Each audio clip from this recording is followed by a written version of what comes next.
BJP अध्यक्ष संजय जायसवाल ने कुढ़नी उपचुनाव में राज्य चुनाव आयोग पर मुख्यमंत्री नीतीश कुमार के इशारे पर काम करने का आरोप लगाया। उन्होंने कहा है कि चुनाव आयोग का ऑफिस राज्य सरकार का कार्यालय बन गया है। उन्होंने कहा है कि बीजेपी के सांसदों और विधायकों को योजनाओं का उद्घाटन करने से रोका जा रहा है। हालांकि उनके इस तरह के आरोपों को सत्ता पक्ष ने पूरी तरह से नकारा है। साथ ही कहा है कि बीजेपी प्रदेश अध्यक्ष का बयान इस बात का संकेत है कि उनकी पार्टी उपचुनाव में हारने जा रही है।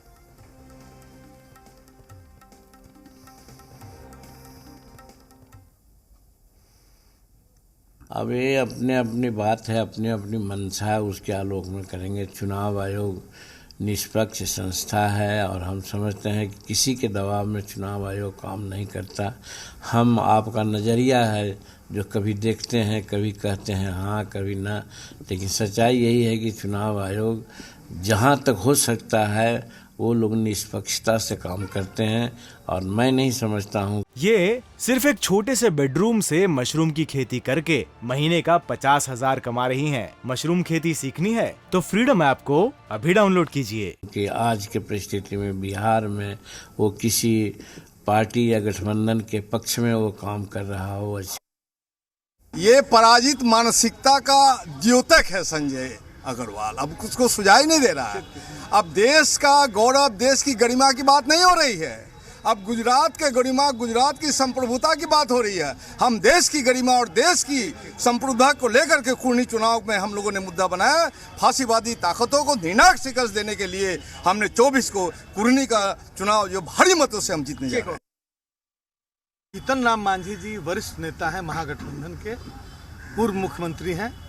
बिल्कुल उनके विचारों को सरकार संज्ञान में ले रही है और जो माकूल उपाय हो सकता है उनके प्रतिबंध हटाने से मकसद इतना ही था कि जो अनावश्यक रूप से गरीब लोग जो गिरफ्तार हो रहे हैं या फिर उन पर कार्रवाई हो रही है वो कार्रवाइयाँ जो है वो नहीं। देखिए, पारसी समाज के लोगों के साथ अत्याचार हो रहा है और निश्चित तौर पर पुलिसिया तंत्र पैसे की उगाही पकड़ कर करते हैं, तंग तबाह करते हैं। सरकार की नीति थी कि पारसी समाज का जो रोजगार का अवसर है नीरा के माध्यम से देंगे, मुआवजा भी देंगे, रोजगार का अवसर भी देंगे, लेकिन इनका नीयत साफ नहीं है।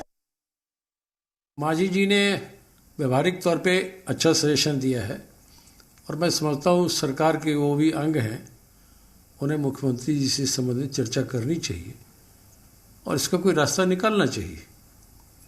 तारीख को कुछ अलग कैटेगरी में रखना चाहिए, ऐसा कांग्रेस भी मानती है, क्योंकि उससे कई लोगों का जुड़ा है, जीवन यापन भी चलता है। और एक धारणा तारीख को लेकर कभी भी शराब की कैटेगरी का नहीं है। ये सिर्फ एक छोटे से बेडरूम से मशरूम की खेती करके महीने का 50,000 कमा रही हैं। मशरूम खेती सीखनी है तो फ्रीडम ऐप को अभी डाउनलोड कीजिए।